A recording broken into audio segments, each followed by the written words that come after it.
బెంగళూరులో బొమ్మనల్లి పక్కనే బేగూర్ అని చెప్పేసి ఒక ఏరియా ఉంటుంది. ఆ ఏరియాలో నాగేశ్వర స్వామి టెంపుల్ అని చెప్పేసి ఒక టెంపుల్ ఉంటుంది, పురాతనమైనది. అక్కడ ఒకే గుడిలో 4-5 శివుని గుళ్ళు ఉన్నాయన్నమాట, శివలింగాలు అక్కడే ఉన్నాయన్నమాట.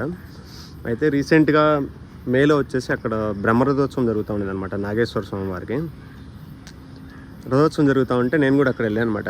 చూసొద్దామని వెళ్తే అక్కడ వాళ్ళు రథోత్సవం జరుగుతూ ఉన్న టైంలో రథం ఎక్కడైనా ఆగిందంటే టెంకాయలు అవి ఇచ్చేదానికి వాళ్ళు అక్కడ అరటి పండ్లతో రథం పైన ఉండే ఏదైతే గోపురం ఉంటుందో ఆ గోపురాన్ని కొడుతూ ఉన్నారనమాట.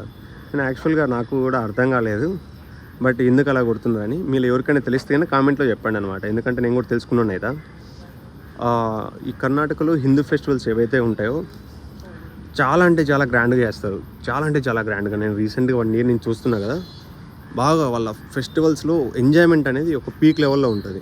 మీరు కూడా అబ్జర్వ్ చేయండి.